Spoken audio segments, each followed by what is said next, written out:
First Lady Margaret Kenyatta, Your Excellency the Deputy President, Your Excellency Mrs. Rachel Ruto, the Right Honorable former Prime Minister Raila Odinga, and Mrs. Ida Odinga, ladies and gentlemen, before I give my tribute, I just want to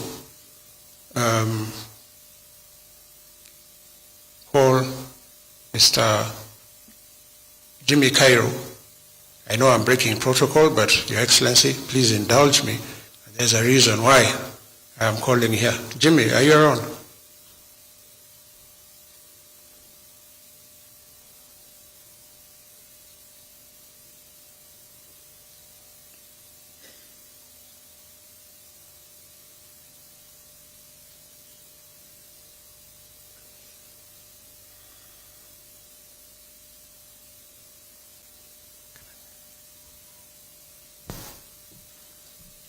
Jimmy Cairo, for those who don't know him, he's the son of the late Honorable David Munene Cairo. And I'm sure many of you know, the relationship between his father, his late father, and now my late father. It was one of those great friendships. His father was a very close friend of my father, and my mother actually. I don't know which was the greater friendship, between your father and my father, or my father and your mother, but they were very close friends. Indeed, the first time I ever saw my father shed a tear was at your father's funeral. David, in honor of that friendship, David had requested me if he could read a tribute. And here he is. Go ahead. Thank you very much, Jimmy. Your Excellency the President, First Lady, Deputy President, Right Honorable Raila Amolo Odinga and your family, and to the family of our friend, Honorable Mwai Kibaki, His Excellency. Mine is just a short tribute, and Jimmy, thank you very much for yielding your time. A tribute for His Excellency President Emilio Mwai Kibaki, by James Wanderi Cairo, son of late Munene Cairo. Go well, my friend and mentor. You are more than honorable. You taught me the meaning of servitude and forthrightness. You were a true gentleman. You were loyal to a fault. You lived by a code. Thank you for everything you did for me and mine. You treated my family as your own. We, my family and I, will never ever forget you. Yours is etched in our hearts, minds, and souls forever. With me, I have my mother, Mrs. Lucy Wangeshi Cairo, my brother, Patrick Maina Munene, and my wife, Julia Wairimo Wanderi. They are here with us. Say hi to our dad as you reunite. You both served Kenya diligently to the very end. You are each other's pillars, and for this we thank you. Thank you for instilling in us a strong sense of responsibility and leadership. We will continue to walk in your footsteps. Kenyans will never forget what you did to transform their lives. You both came from very humble beginnings. Destiny brought you together. Both visionaries, you in Othaya and our dad in Kieni. You both set out to change Kenya from the yoke of political oppression and economic lack. You formed the Democratic Party of Kenya, DP, together and proceeded to birth a new nation and dispensation. 10 years later, as the leader of official opposition, together with the Right Honorable Prime Minister, Raila Amolo Odinga, you removed an oppressive dictatorial regime. And after a second attempt, you successfully gave us our new constitution, Katiba 2010, that also delivered a devolved level of government which has transformed Kenyan lives at the grassroots. That's who you were, an agent of change and economic revolution. I honestly cannot count how many things you did together and for each other with our dad. I can only guess. From the 70s through the 80s to the 90s, there was a whisper in the circles. If you want to see Honorable Mwai Kibaki, look for Honorable Munene Cairo. They are most likely together or will be shortly. Private functions, you were inseparable. In 1988, when our dad was released from Kengongo prison, he told us he was only attending a government seminar. We knew he was targeted for supporting you. You both loved Kenya so much and used your knowledge and economic influence to change lives, and lives you did change. Today, Kenya stands because you stood up for it. For us who remain, we will finish what remained uncompleted. Thank you for applauding and officially endorsing my work in 2014, even after you had left office, specifically for promoting public-private partnerships and programs for sovereign-level development by working closely and collaborating with international development partners and the National Treasury and planning, where you were head for a very long time. You advised us and left us with an elaborate Marshall Plan that will surely change the lives of Kenyans for good, based on your Vision 2030. We thank you for this.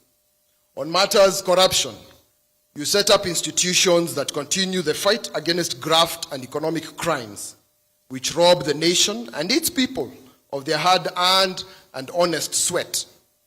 For this, we applaud you because you were extremely intolerant to those who believed in taking shortcuts to amass wealth by dipping into public coffers. You detested such characters and even chased them from your government. On matters political succession.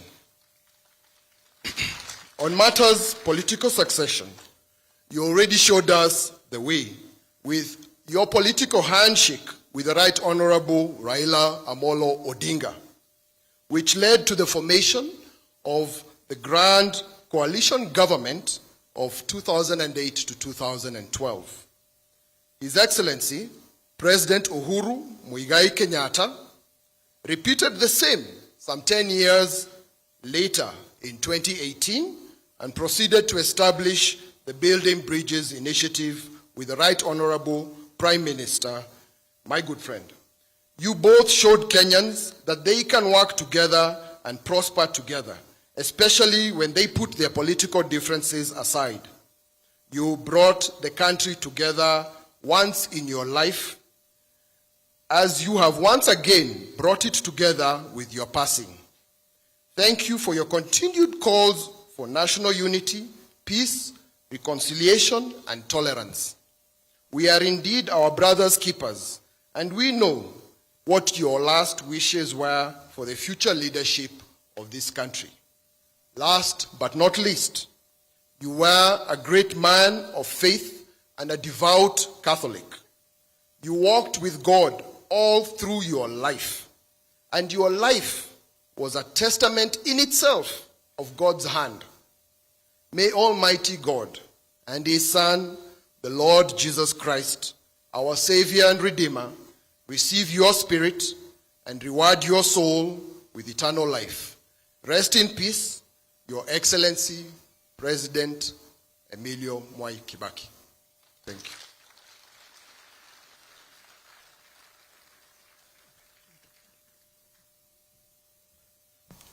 Thank you, Jimmy. Allow me to request that the tributes be brief so that we can go to the next stage. Sorry, Jimmy. Yes, Your Grace. I'll be very brief because I know we are also keeping to military time.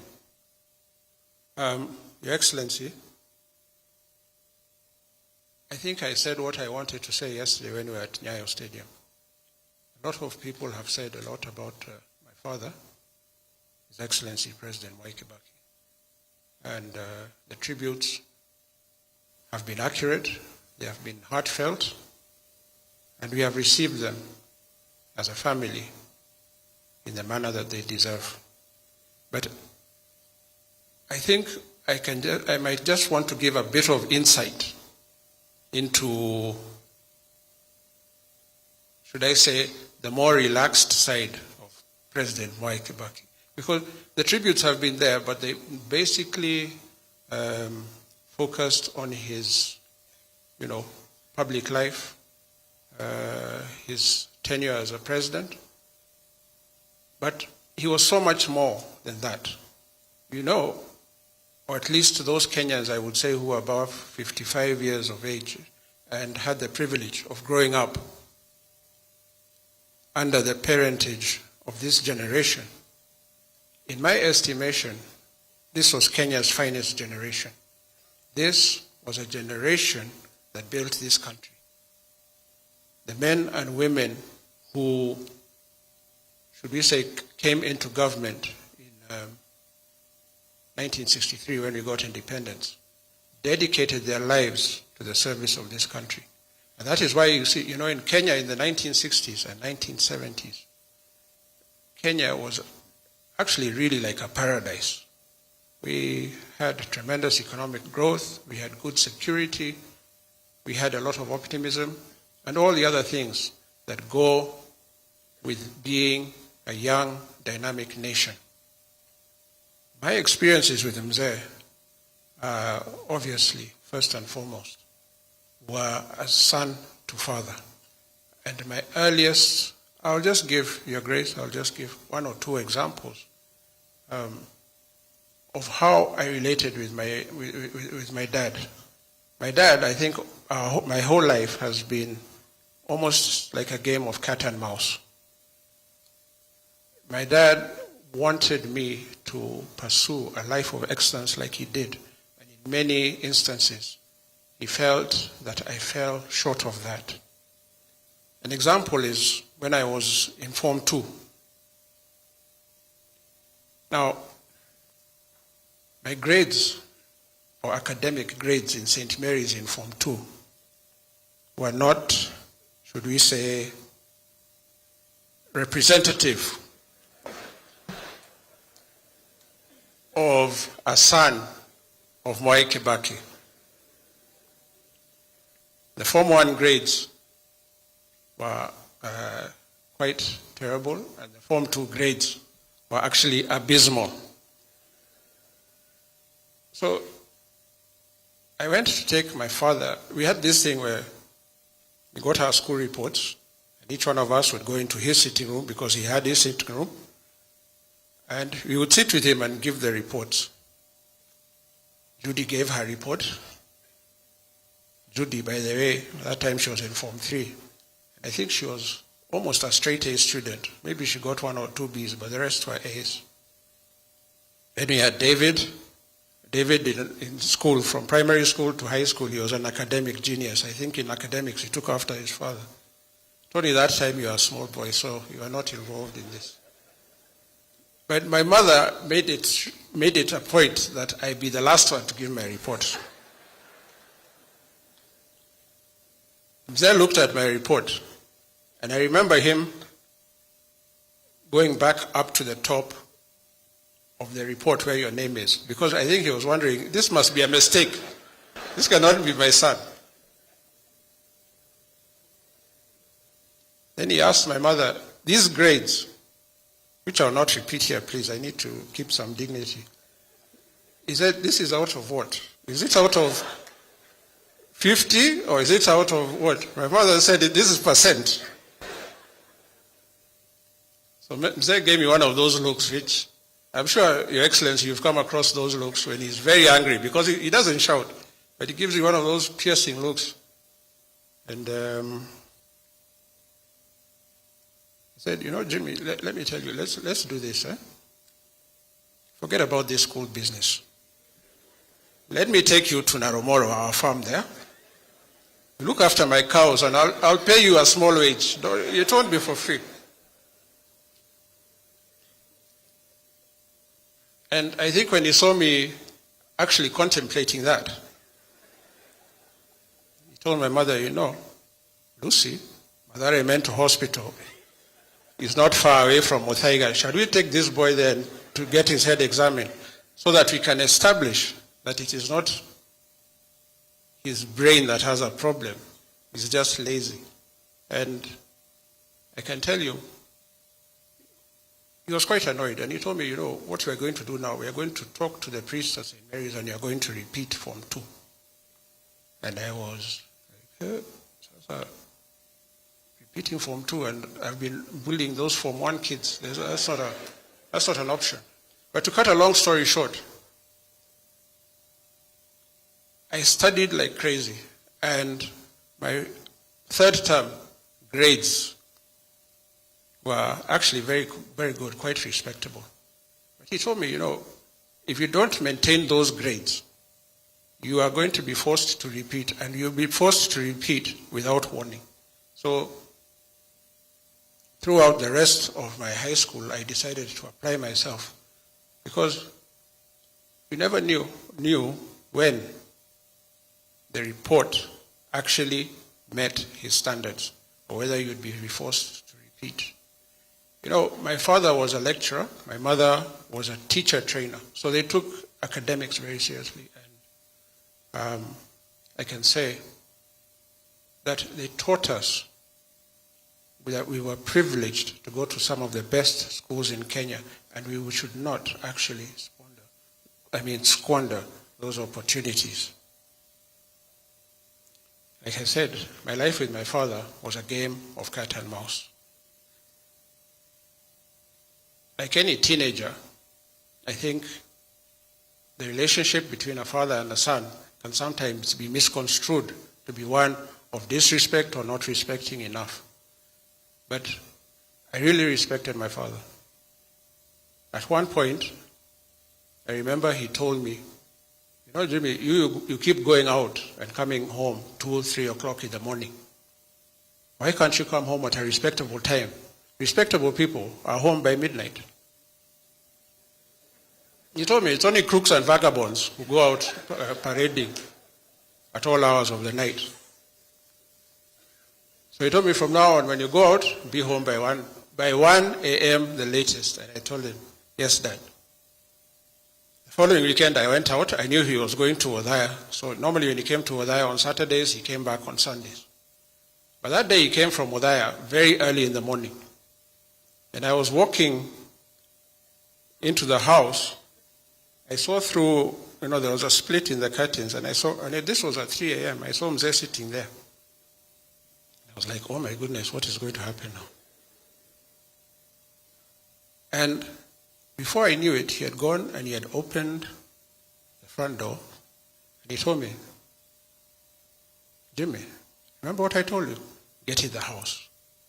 Now when I looked at him there, I was like, you're standing in the doorway. How am I going to get in the house when you're standing in the doorway? So what am I going to do?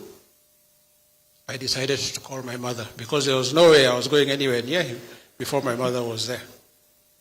And when my mother came downstairs, there told me, if you ever repeat that again, we are going to have some serious issues. And I can tell you from that time forward, I really followed his instructions. Mzee was many things to me. Obviously, first, he was my father. He was a disciplinarian.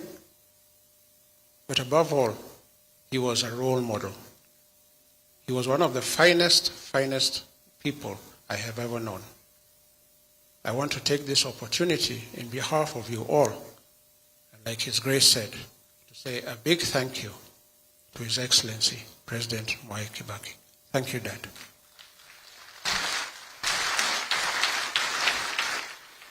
Thank you, Jimmy. We would like to have just a few and maybe briefs to you from the family, from the extended family. Allow us to call John Kibaki, the nephew, I think he's Forester, to make, please, just a brief tribute on behalf of the extended family. Karibu.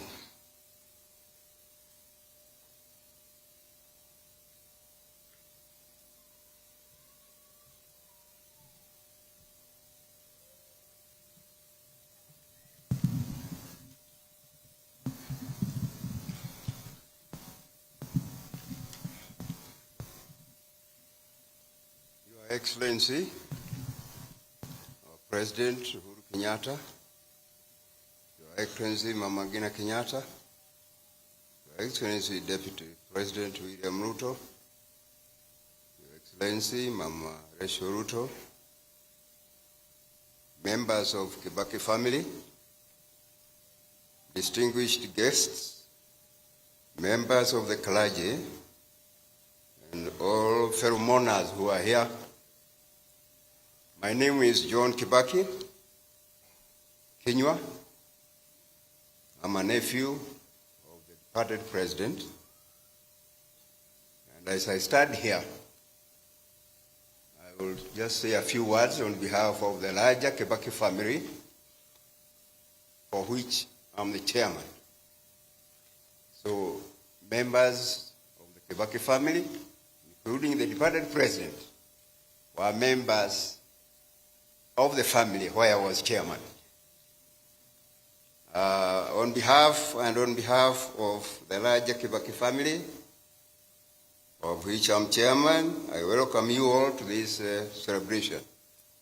His Excellency Mwai Kibaki has been a great inspiration to all of us in the family.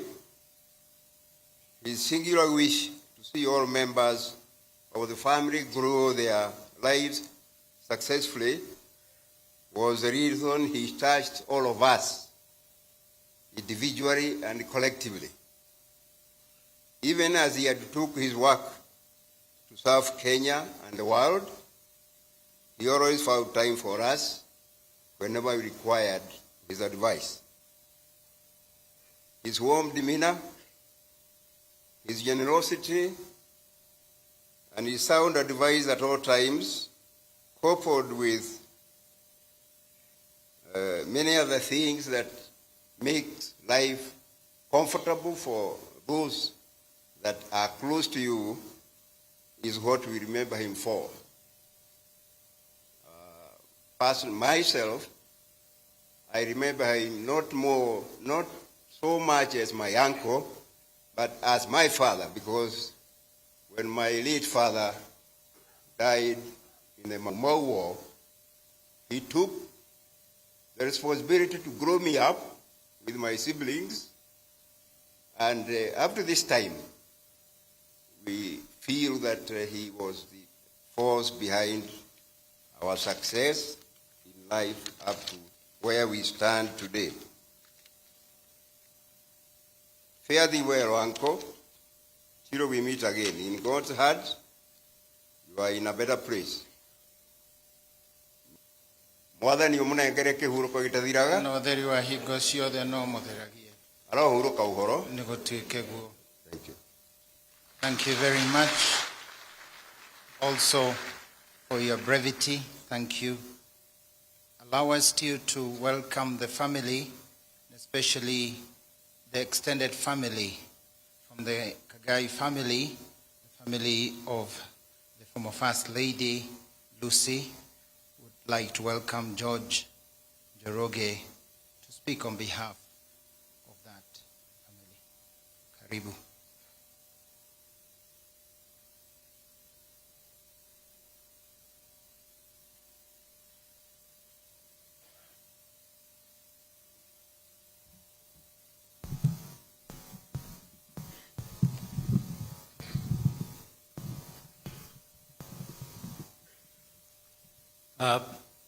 Good afternoon, everybody. Your Excellency, Uhuru Muigai Kenyatta, the President of Kenya, and the First Lady, Margaret Kenyatta, and the Deputy President of the Republic of Kenya, all the dignitaries, ladies and gentlemen, good afternoon. Ladies and gentlemen, I'm afraid because of the constraint of time, I've been requested to waive this opportunity and allow Ambassador Solomon Karanja to talk, to give his tribute, because he's been working with His Excellency President Mwai Kibaki for many years, and they have done very many things together.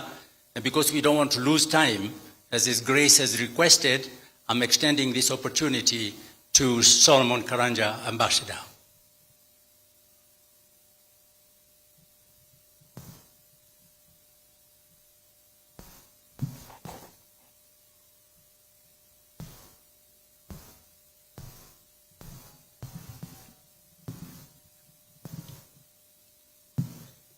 Your Excellency, ladies and gentlemen, if I sound a little bit disconnected, it's because I wasn't expecting this honor, but I'm very pleased indeed to be able to say and to affirm what kind of man we have lost in the loss of the president. The president, the late president. Incidentally, I may have already offended. I wasn't aware that the president was around, the president, our current president. Otherwise, I would have said the necessary apologies. And please excuse me, it's this talking out of turn on the sudden is not something that some of us have been brought up to do. So I do apologize. Anyway, I'll be brief. I first met Mr. Kibaki when he was going from Makerere for a postgraduate degree at the University of London, and I was just a freshman at Makerere. And much later, when he came back, we did get together, and we learned a lot of all the things that have been said here. I can underline and say that those are the truth. When he came back from London, he eventually came. I graduated just shortly after he came back, and then worked for a company called Shell Company. And when he retired to go into, when he retired he came to Kenya, and we stayed together with him and another fellow who had come from Cambridge for a while. And then, of course, as a young man will do, you get attracted to a lady, and you propose to do the right thing with her.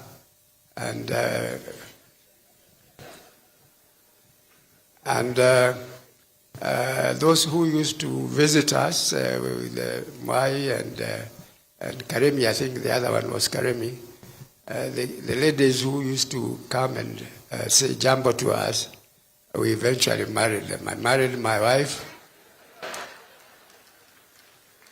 and she's still around, and she's still the only one after about 50 years of marriage.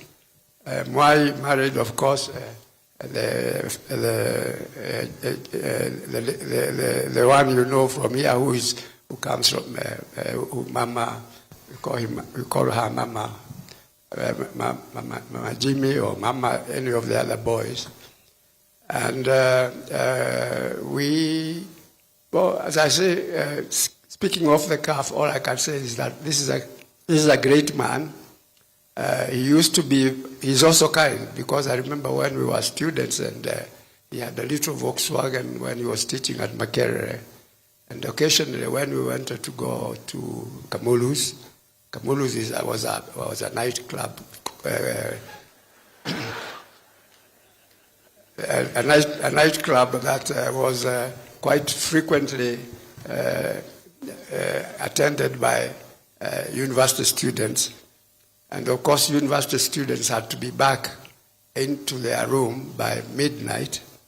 Now, if you are lucky enough to be close to Mwai, when he had that little Volkswagen, and he was the resident tutor for Livingston Hall, you could get a ride, go to Kamulus, come back, and go through his garage, and therefore escape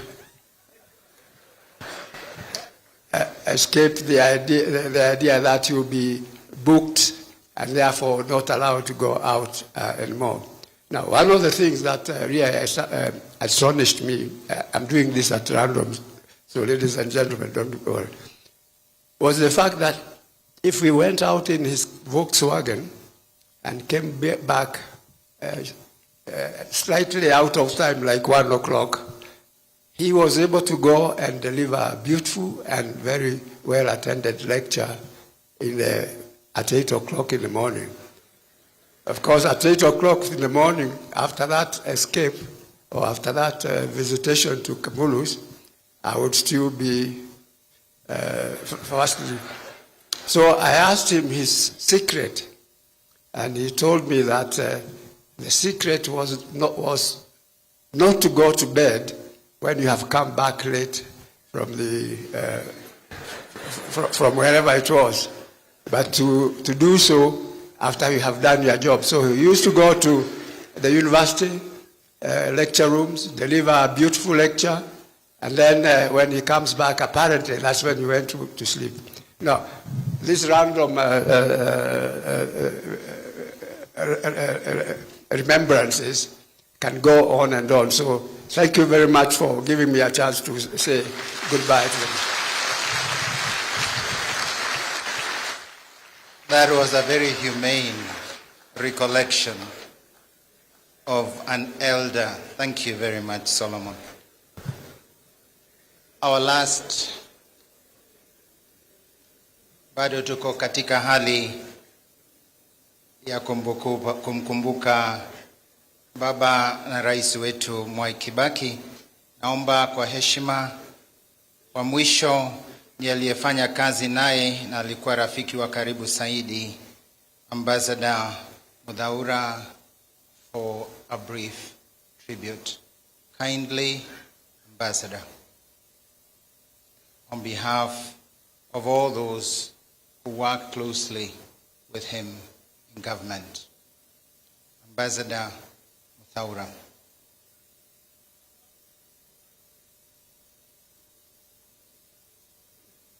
Thank you. Karibu mzee.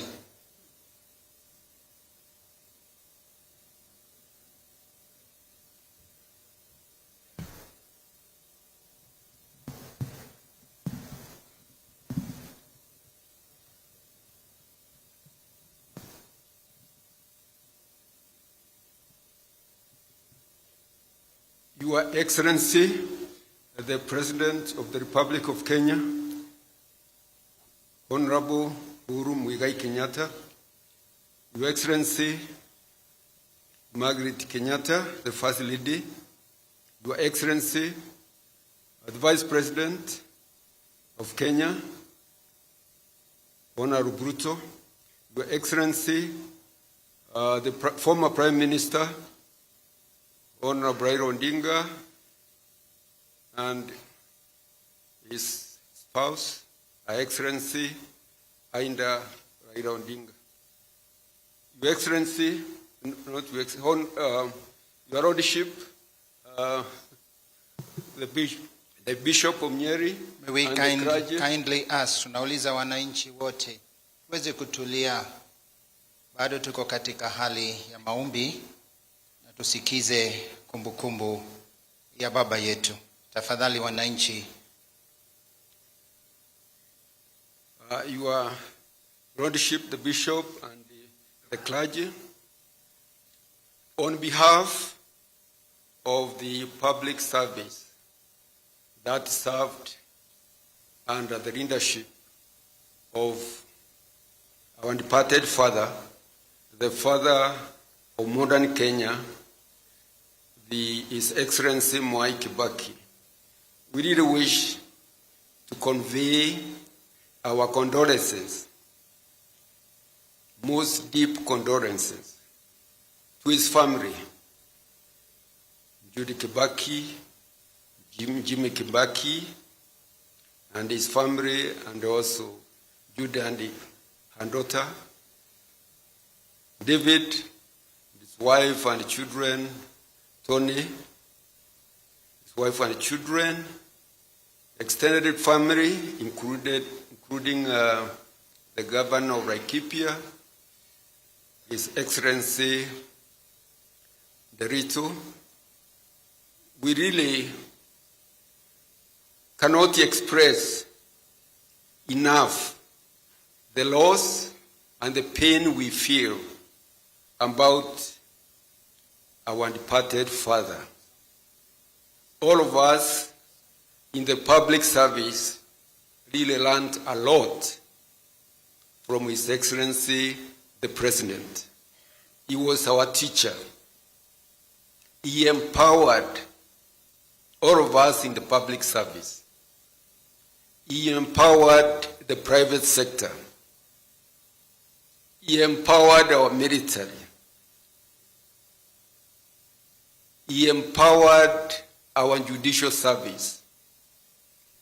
Actually, there is nobody in the public service who cannot say he learned and got a lot of inspiration from our departed president. You remember when he came to power, our GDP was about 14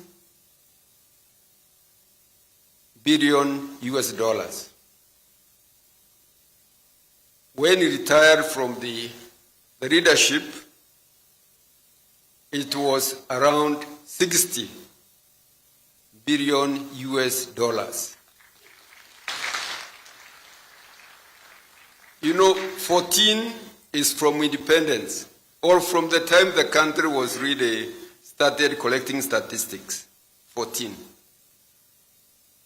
But only within 10 years, the jump was from 14 to 60. His successor, His Excellency Uhuru Kenyatta, has pushed it, operating on the foundation established by the father of modern Kenya to more than 100 billion US dollars.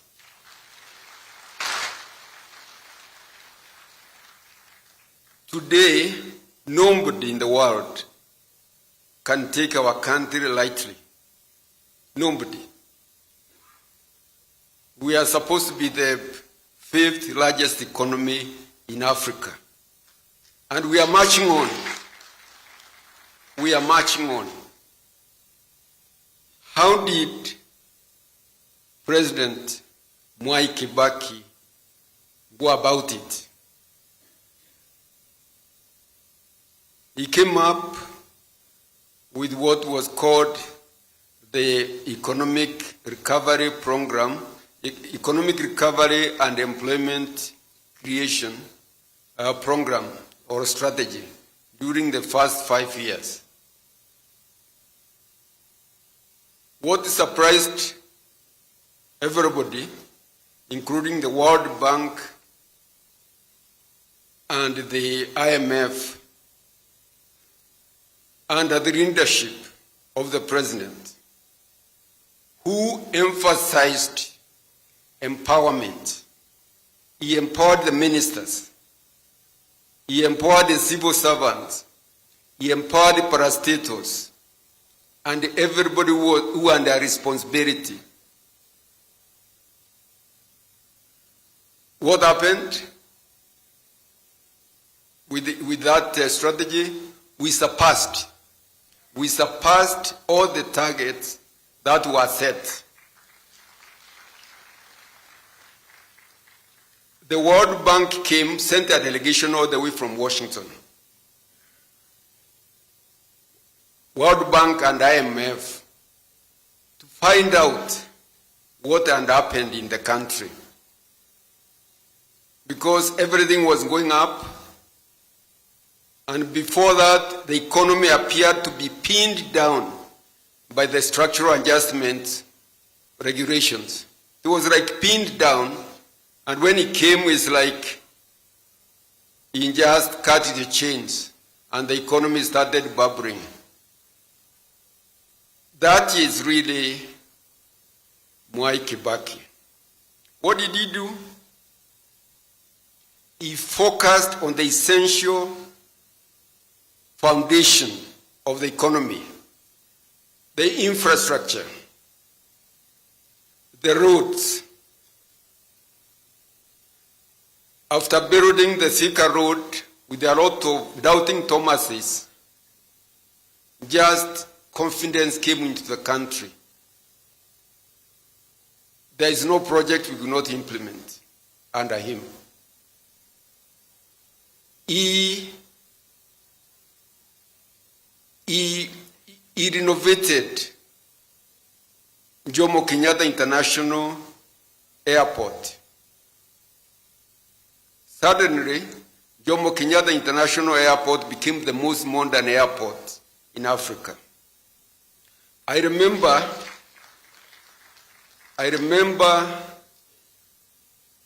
when he was opening the phase 1 of the current modern Jomo Kenyatta International Airport. The World Bank representative said, if you Kenyans can do a project like this so successfully on your own resources, because World Bank was a junior partner, they were contributing only $10 million. Kenyan government, the treasury was contributing $120 million. He said there is no project which we cannot implement. Later, what happened? Of course, it's completion of the Thika Superhighway. It was the completion of the, and I've heard a lot of people talking, nobody has mentioned it, the Isiolo-Moyale Highway. Isiolo-Moyale Highway is about 520 kilometers. It was built, I think, within, I can remember, Your Excellency the President, because you are funding it, I think 3 years. We realized that road. The purpose was to open up northern Kenya to join Kenya with Ethiopia. Because our president, Mwai Kibaki, was an economist. He was to open up space for economic activities for this country.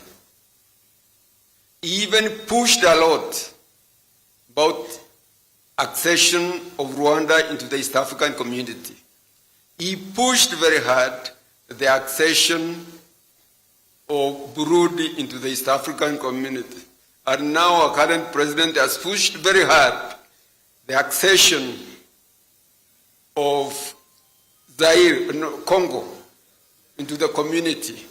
I saw an article which was being circulated that now the East African Federation is going to be one of the most powerful nations in the world after. No, we have to be ambitious, Your Excellency. We have to be ambitious. But that ambition wasn't developed by the president.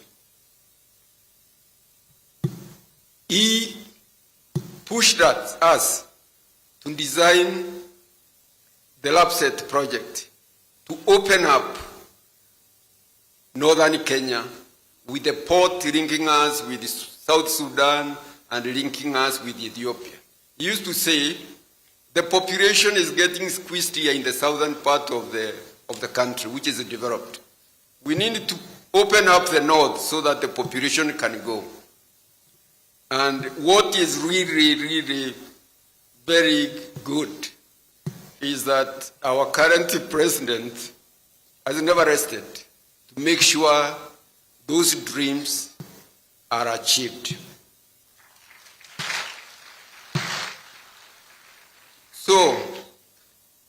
can we say?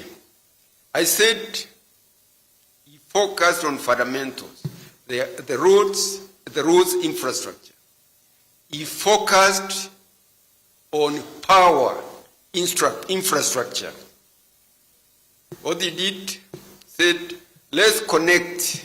You know, we had talked about rural electrification for a long time.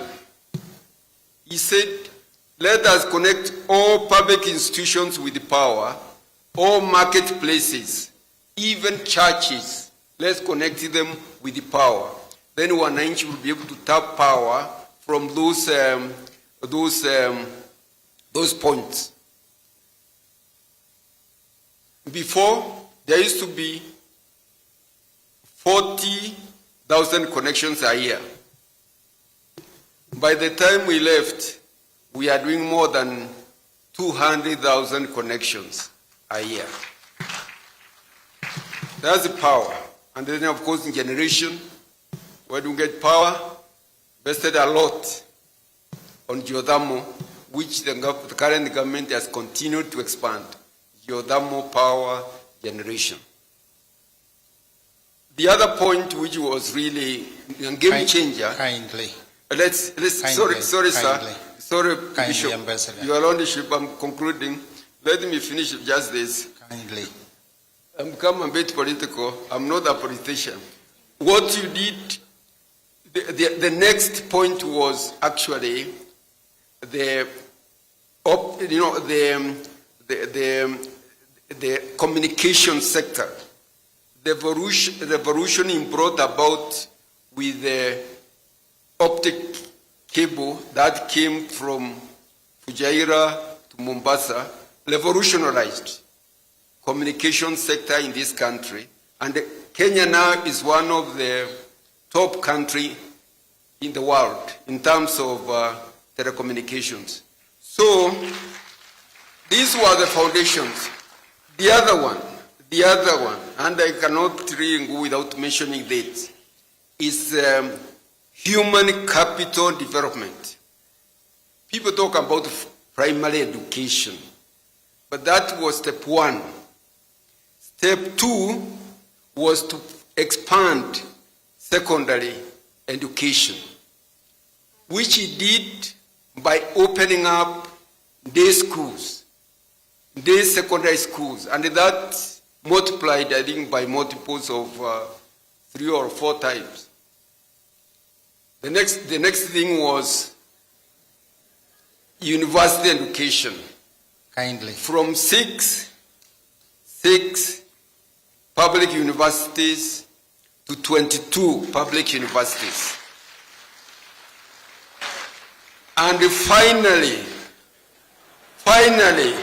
introduced TVET education in the country to empower the youth so that they are productive. TVET all the way from high school to university. Surely, those what I can say, and also thank His Excellency the President because he's carrying that flag. Thank you very much. Thank you. Allow us to listen to one stanza from the choir, please, before we go to the other tributes.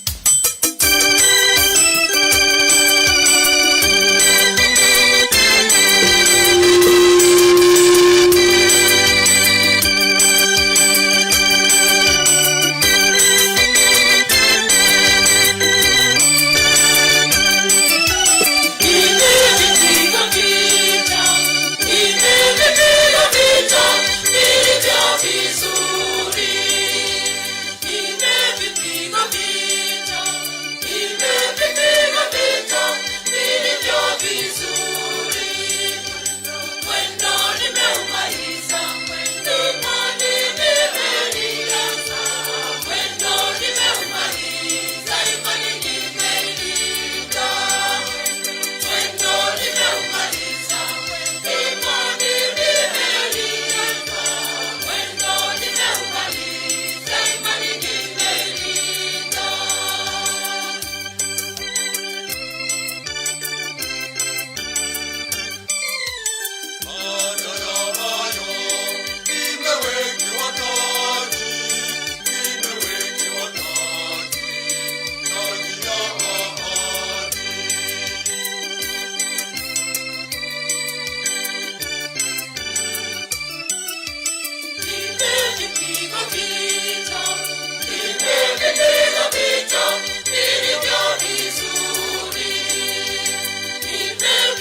Thank you very much. I think it's good that we applaud that message of St. Paul.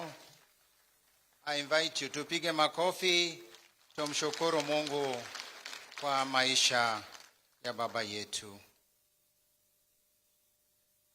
At this juncture, tungetaka kusema ya kwamba familia ya baba yetu Rais Mwai Kibaki iliomba wawe na fursa baadaye ya kubarikiwa karibu na mwili wa baba yao, na ndipo tutaenda kumalizia hii ibada, na baadaye tutaweza kuwa na maombi rasmi kabla ya kwenda kumlaza pahali ametayarishiwa kwa njia ambayo ni ya kushangaza ya unyenyekevu. Naomba sote tuweze kusoma somo kubwa kutoka kwa huyu baba yetu, na ndio maana kwa heshima yake naomba tutamuonyesha heshima hata mpaka tutakapomlaza. Wale wataweza kuwepo na wale wasio kuwepo, tukifuatilia tuweze kwa nchi yetu kumpa heshima tosha. At this junction now, allow me to invite for special tributes, brief tributes from two other speakers whom we kindly ask to give their kind tribute with great love for this great man. Allow me to invite now at this moment first our former Prime Minister of the Republic of Kenya, Right Honorable Raila Amolo Odinga, to kindly come and deliver to us his memory and his wishes for this fallen hero. Karibu Mheshimiwa Raila Amolo Odinga. Karibu sana. Your Excellency, President Uhuru Muigai Kenyatta, President of the Republic of Kenya, First Lady Mama Margaret Kenyatta, Deputy President Archbishop Anthony Muheria, and all the clergy, the family of our departed Mzee Emilio Mwai Kibaki, waombolezaji wote ambao wamefika hapa. God is good and all the times. Asanteni sana. We have come, as I said yesterday, to take final farewell to a great Kenyan patriot. Now, I want to say a few things today about Mwai Kibaki. I want to say that the life and history of Mwai Kibaki is very much contemporaneous with the history of independent Kenya. Because as you said, Kibaki resigned from teaching to come and join the liberation movement. He was the chief executive officer of the most vibrant national movement for liberation, KANU. And in the elections of 1963, KANU won the elections, beating the then opposition KADU. Then, after that, Kenya became first independent, eventually a republic. So he was assistant minister, vice president, and a president, leader of opposition.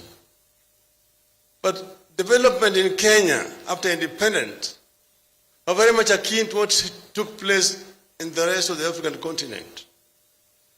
The constitution that brought independence was a fairly liberal constitution with a devolved system of government called Majimbo. Through a series of amendments, Majimbo was disbanded. Then also several amendments were introduced to the Constitution, which basically removed power from the periphery to the center. We ended up with a very authoritarian, or what we call imperial presidency.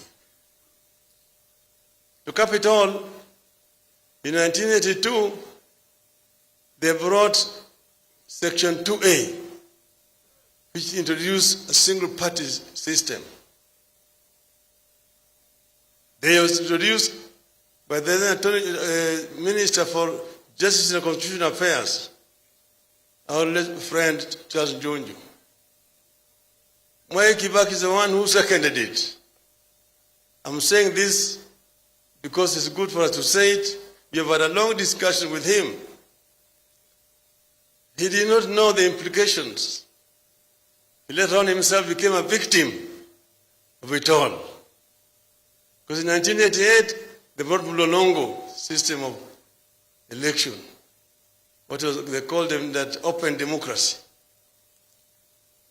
Then, after that, they did the reshuffle and was removed from being vice president, made minister of health. He did not feel humiliated. He stayed there as a gentleman. Some of us were fighting for repeal of Section 2A and reintroduction of multi-party politics.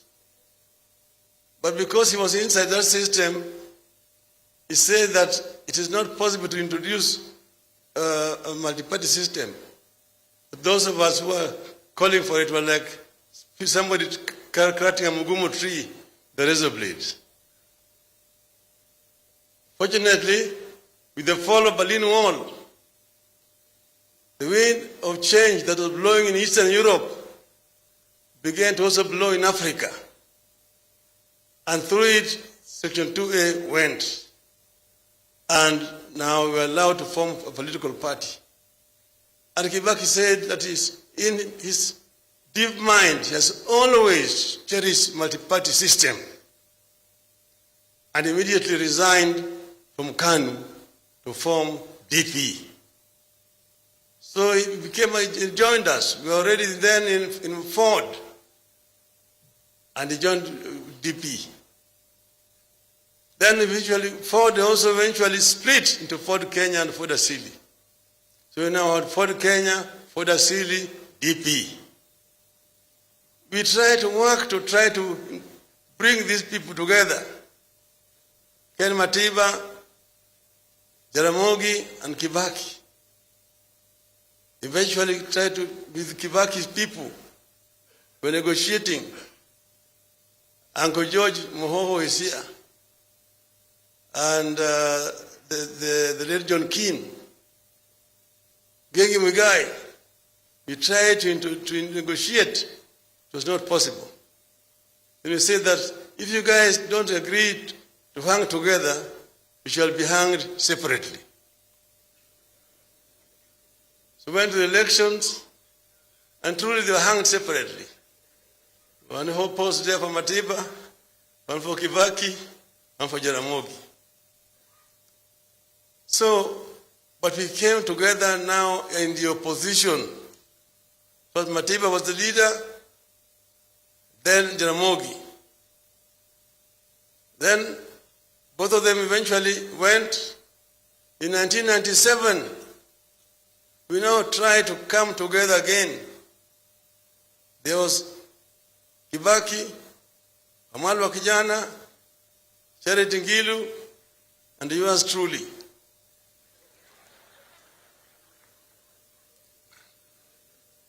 To try to come together. The late Mr. Leakey and Paul Mwite tried to mediate to bring us together. It did not work. Then again, we were hung separately. One for Kibaki, Raila, Amalwa, and Charity. So we stayed together like that. Come 2002, We were coming together again. We were separate. And then we came together to try to talk. And I was emphasizing that this time round, please, let us agree to have one candidate. And the negotiation took too long. The crowd was already in Uhuru Park. It was packed. They are saying, oh, let us go and tell the crowd that, oh, we will come back in 2 weeks' time. Now we have united. Come back in 2 weeks' time and tell them who is our candidate. I realized that we saw it in 92, we saw it again in 97, it's not going to work again. So this time around I decided to take the debate to the Wananchi. Then I asked them, because I was the last person to speak, I asked them, si mzee Kibaki tosha?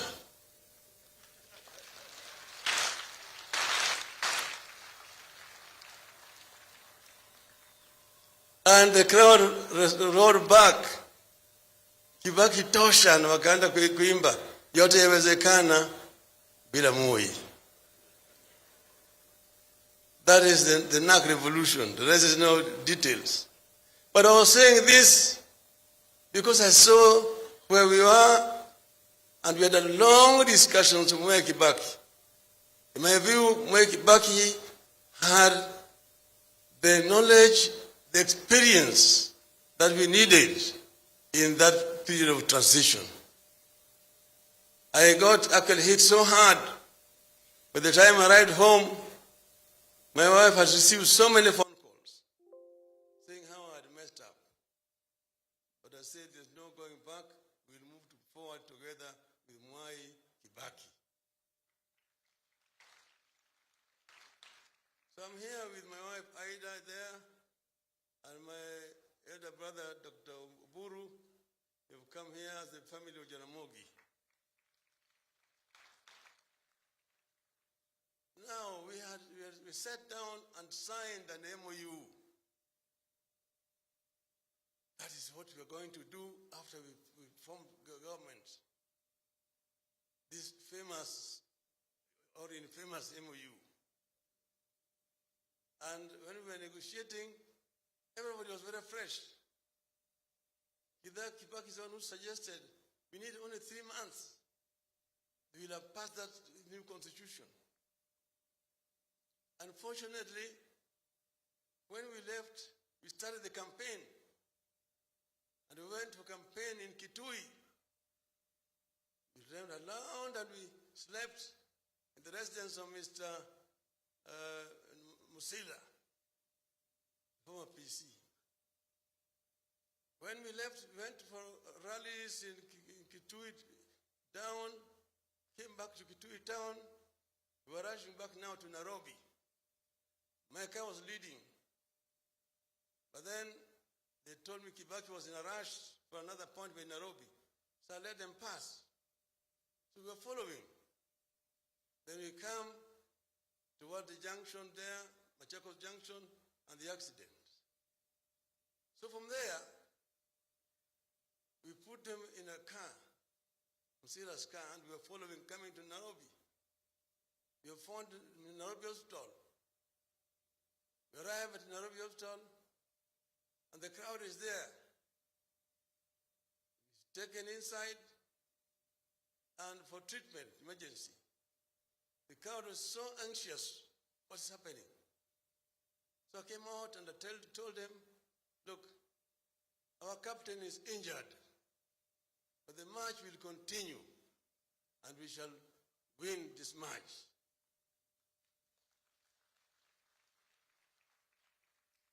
And after that, we evacuated Kibaki to London for treatment. And he came back. He was a very strong man. Mwai Kibaki, apart from being brilliant, brainy, he's also got a very strong physical constitution. Because he has gone through several challenges that I know. Then, after that, when he came back, followed another one, which was now again admitted in Nairobi Hospital. So then now we are victorious, we won the elections, and what happened is that a group that was around Kibaki, the reason why I've always said this is not Kibaki, there was a clique that was around him which took charge. And they're the ones who were responsible for what happened, for relegation on the MOU that we had signed. But he said, some of our people making noise, oh, this is betrayal and so on. I said, no, this is not Kibaki. Let us stay in the government. Then came the issue of the Katiba. There are those who did not want the Katiba that had been drafted.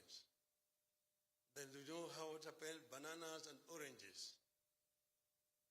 And when that happened, then we were thrown out of government. We met again now in the elections. But when we met, then they were in crisis.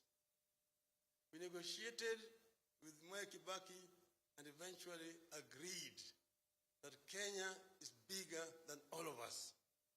So we must unite together in the interest of Kenya. We formed a grand coalition government. Kibaki president, yours truly the prime minister. Othaya should have told you how we ran the government together. Because Francis, if there's somebody who was really responsible for the success of our government, is this gentleman, this old man called Francis Othaya. He knows, he did not tell you the role that yours truly played in infrastructure development.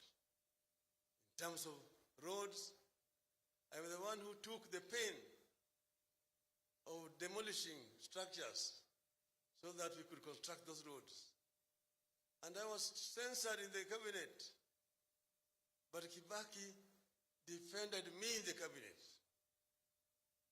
I said, where we are demolishing structures are structures which are built on road reserves, and those people have already been compensated.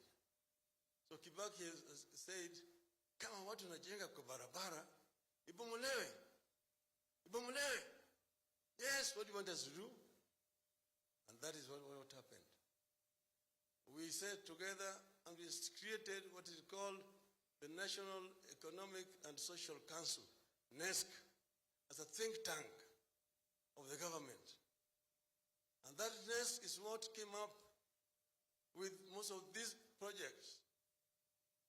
This LAPSET, SGR, the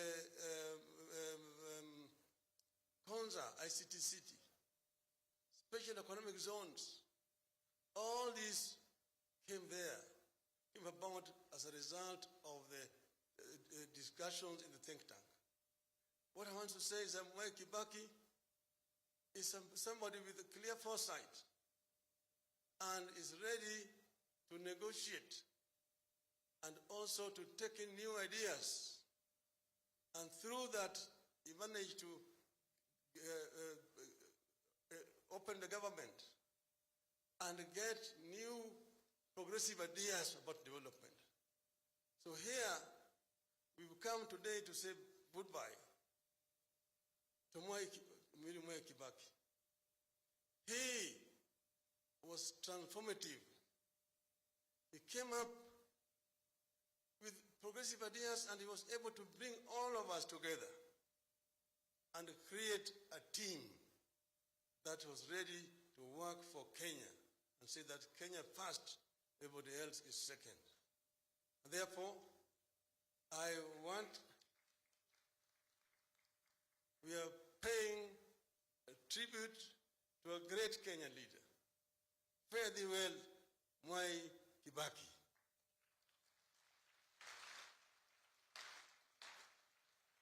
In your journey, convey our greetings to Hayati Mzee Jomo Kenyatta, to Jaramogi Oginga Odinga, to Thomas Joseph Mboya.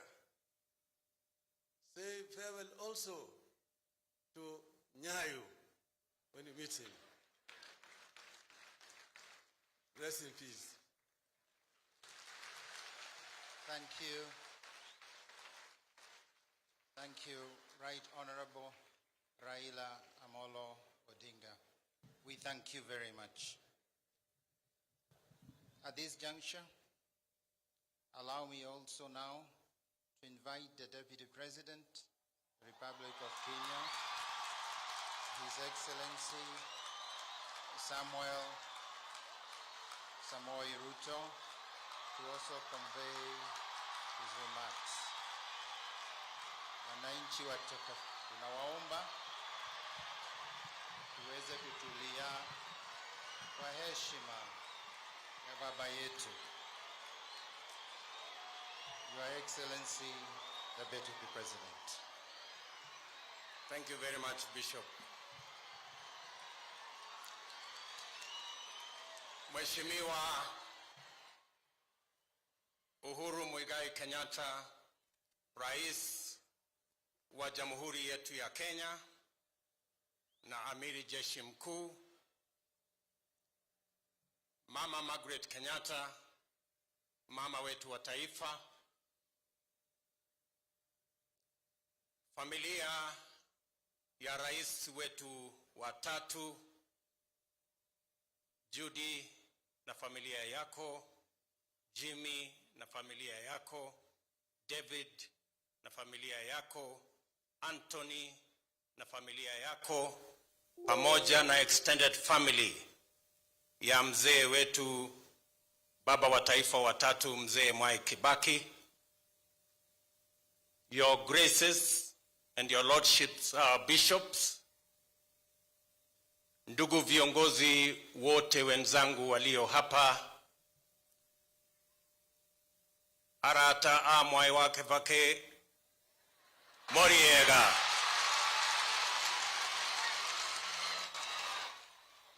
Moriega renge, Mwathani agosho, Ngai no mwega, na ende ciothe.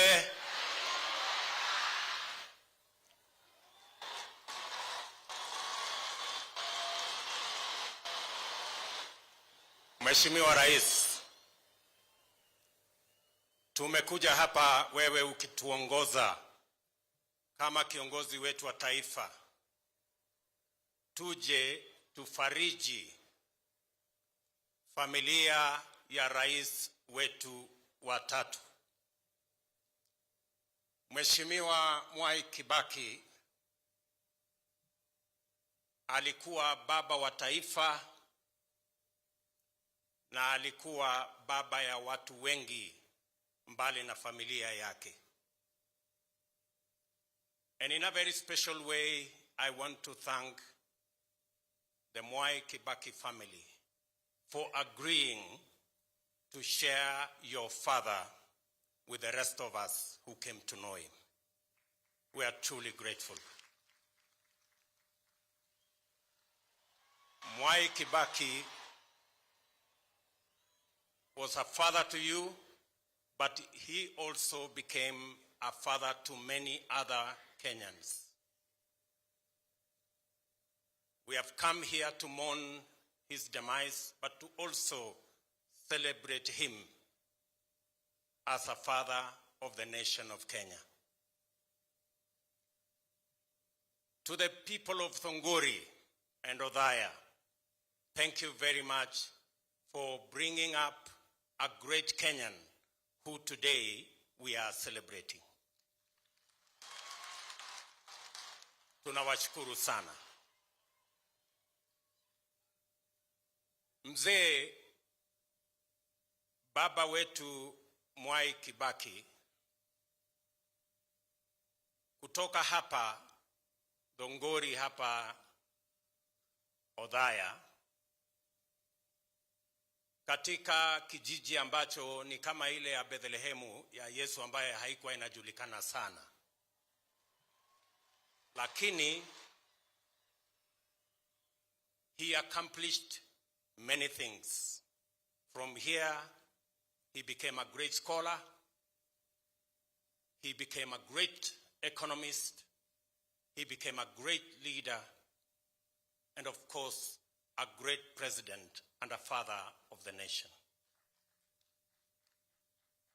If there is a demonstration of bottom-up, we can learn from Mwai Kibaki.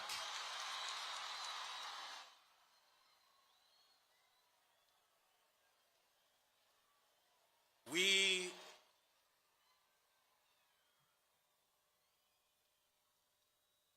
must, inspired by President Mwai Kibaki, we must keep the doors of opportunity for many more children in this village and in other villages of Kenya, inspired by Mwai Kibaki, that they too can be great in their nation if they work hard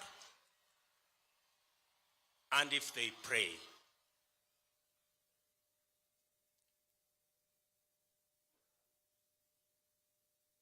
Mudhaura has said,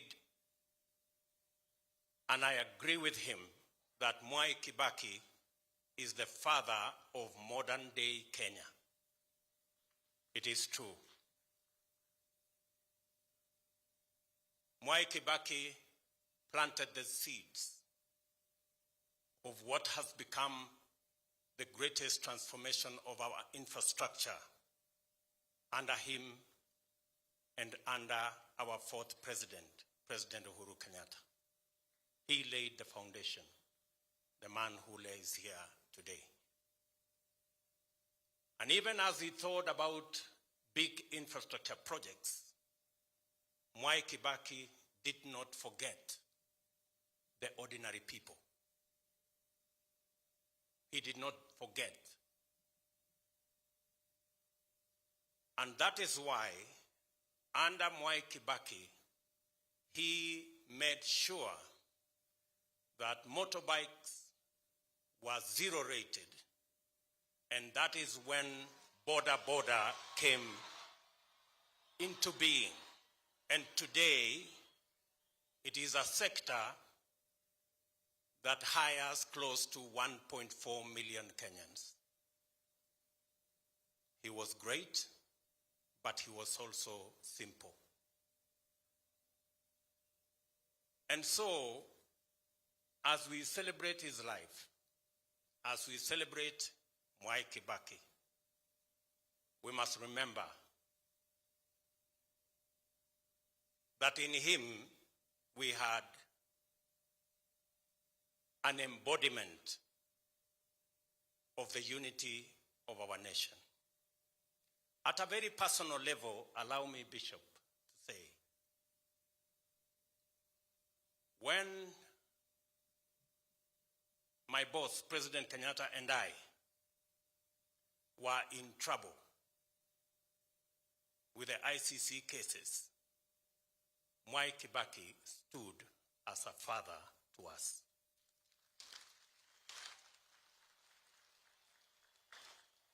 At a very personal level again, when I became his Minister for Agriculture, and me and my peers, Romano Kiome, went to see him about the challenges we were having in fertilizer, which had gone up to about 5,000 shillings a 50-kilogram bag.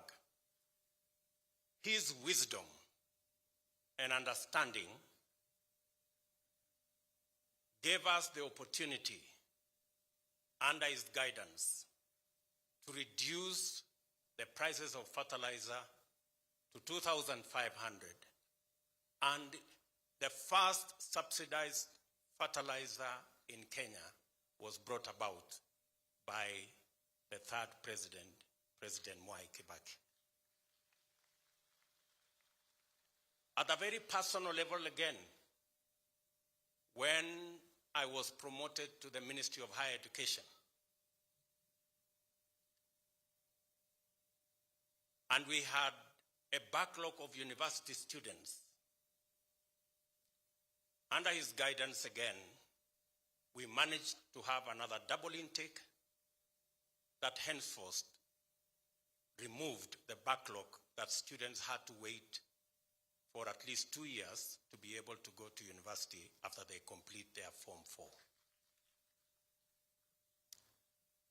And finally, as Mudawara has said, under President Kibaki's guidance, my peers at the Ministry of Higher Education, Professor Kiamba and I, under his guidance, we started to roll out the TVET program that President Uhuru Kenyatta has built upon, and that is why we have close to 200 TVET institutes across the country. So, at a very personal level, I can attest, and I am a witness, and I can bear testimony that Mwai Kibaki is the father of modern day Kenya. And therefore, it is befitting that we celebrate his life and we learn lessons from him. And I think a befitting send-off to all of us as we celebrate the third president of Kenya is for us to go into this election and make sure that election will be peaceful and that it won't be necessary for us to have a handshake, that the election will be peaceful. I think we owe it to President Mwai Kibaki as we send him off. From my wife Rachel and children to Mzee Mwai Kibaki and his family, fare thee well. May his soul rest in eternal peace. Thank you very much. Thank you very much. Allow me one minute, Bishop. In our midst, we have many leaders. Let me ask all the MCAs to stand up. Asante sana. Thank you very much. A clap for the MCAs. Let me request all members of parliament to stand up. Wale wote waliokuja. Asante sana waheshimiwa kwa kuja ili tuweze kusindikiza mzee wetu. Let me request all the senators to stand up so that we can recognize you. Thank you very much. Those are our senators who came to bid farewell. Let me request all the governors and deputy governors to stand up so that we can recognize you. Tuwapigie makofi. Asante sana. In our midst also we have our former Vice President Musalia Mudavadi, and we have our former Vice President Kalonzo Musyoka in our midst. Thank you very much, my brother. And I don't know whether we have Mzee Mudi Awori, who was also a Vice President to Mwai Kibaki. He was there yesterday. Thank you very much. I thought of recognizing those leaders. Asante sana. Thank you. Maybe at the same breath, may we recognize the speakers of the National Assembly and the Senate. Thank you. May we also recognize the judiciary represented here by Lady Justice Ome. Thank you. At this juncture, we wish to honor the request of the family that they would like to have a special blessing here, together with our dear President Uhuru Muigai Kenyatta and our dear First Lady. So I'll kindly request that the family, the immediate family, come nearby and request Bishop Peter Kihara to lead that prayer over the family. I request the choir to sing just one stanza to give a chance for the family, and then we invite His Excellency the President before we invite him for the final remarks and condoling message to the family. One stanza, please, choir. Your Excellency the President, you can wait until they set themselves up.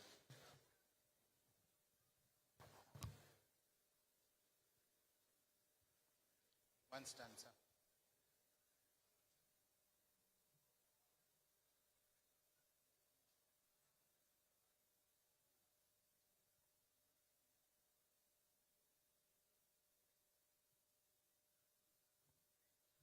At this juncture, we will ask all to be seated.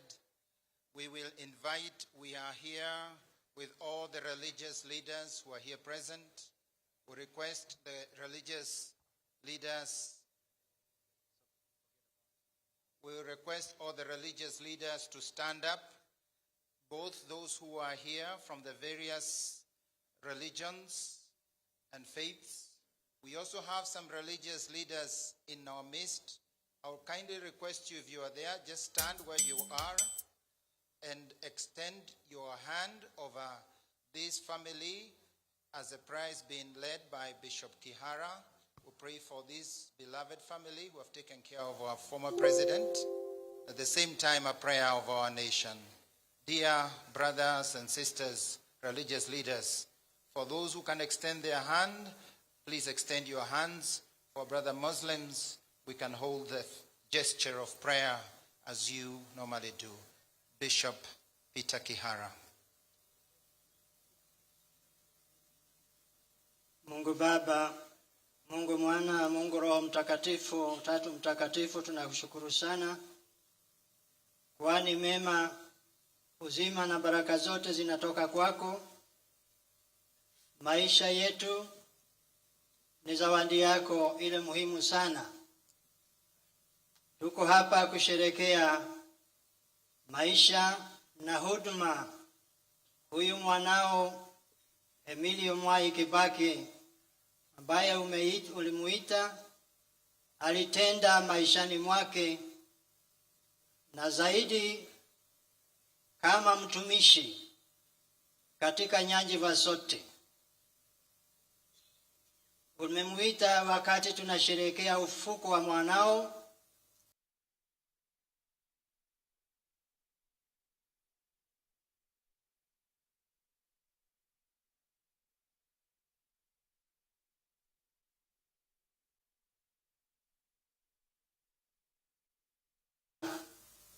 na sasa ukamvuita apumzike.